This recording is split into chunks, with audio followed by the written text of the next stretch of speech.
is your directorial debut, is that right? That's correct. Okay. Can you tell us about For that? feature films. For feature films, okay.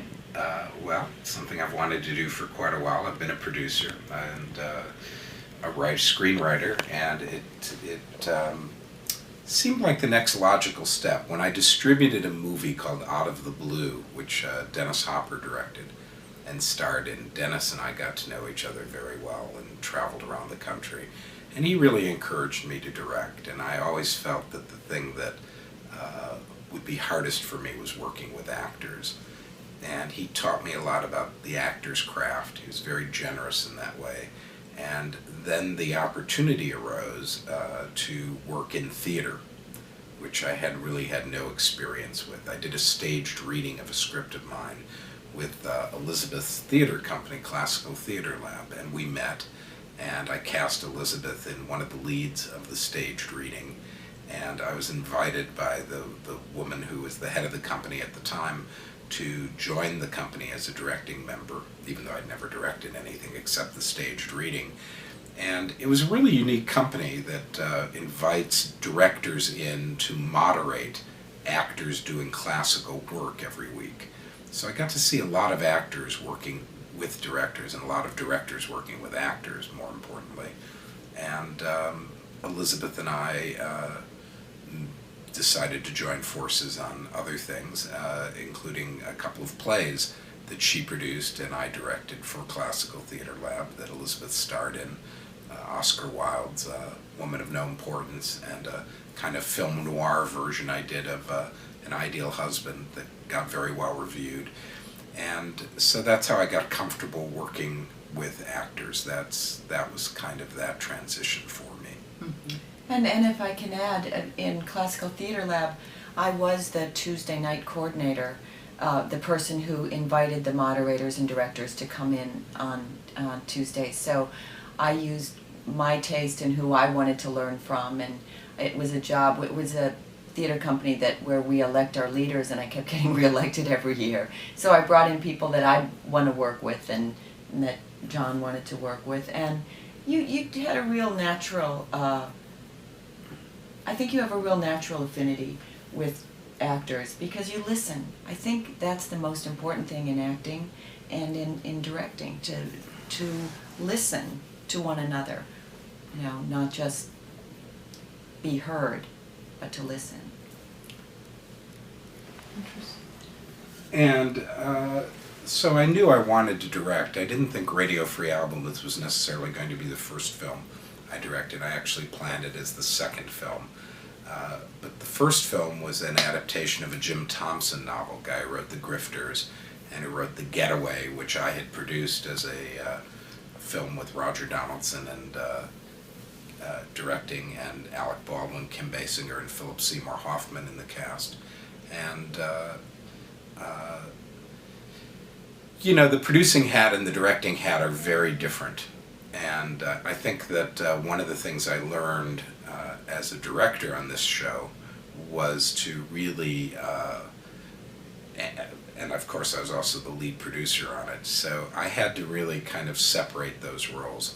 I think I was saying a little earlier that I think I wanted to also be a great producer on the movie as well as a great director. And they're a little bit in conflict. The director needs to really focus on what he's getting on the screen and on the performances and how long it takes and how much it costs to do it. You have to be responsible, but it's not the first priority. There are no Academy Awards for finishing your movie exactly on time and under budget. And I think I wanted to finish exactly on time and under budget, which I did. Looking back on it, I think I would relax. I'd relax a little more. It was always a race. It wasn't as if right. And it was 3-hour nights. I mean, it would be 3 a.m. and you getting up at You mean 3 hours of sleep? Right. I meant 3 hours of sleep. I mean, you were physically, that really took its toll on you. Right. I was 20 years old when I started this movie. and look at me now. No, you have to really get yourself in good shape making the movie before you make the movie, and then during post you can let everything go to hell, as I seem to have done. I've gained about 30 pounds in post. The movie was a 24-day shoot, and we used a very high-end digital system, the Thomson Viper Stream camera, which David Fincher used for Benjamin Button and Zodiac. So the image is a really, I think, beautiful image that this camera captures.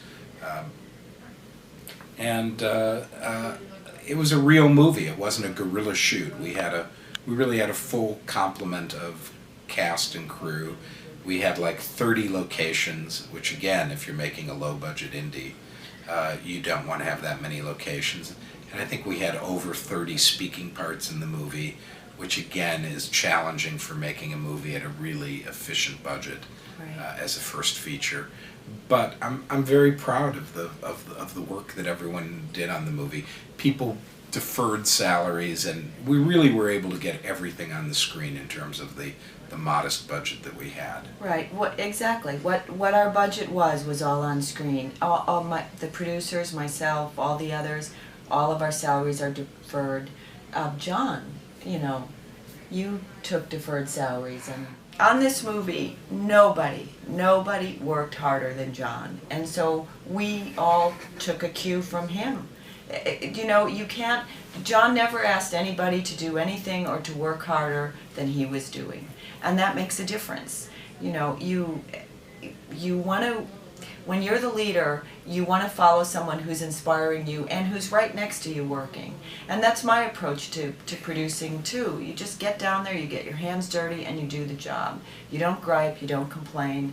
And if you do, If you do, we fire you. Right, well, you want to fire those people, I mean, there's no, that is one of the lessons actually That's a of lesson the movie, learned. is that I think that the morale of the unit has to really be cohesive, and I had to replace some people in the course of the movie, and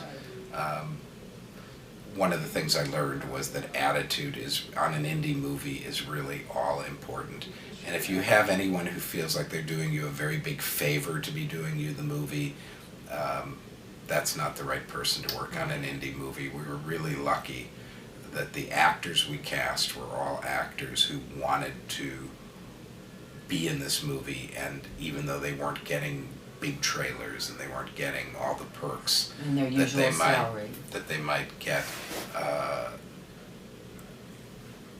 Go on, I'm sorry, I forgot what I was going to say. Okay, well, that they weren't getting all of the usual perks. They were there because they wanted to be there. The cast was great, and most of the crew too. If someone is doing you a favor, cut them loose.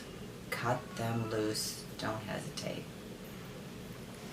So now you were involved in distribution in another Hold that. career.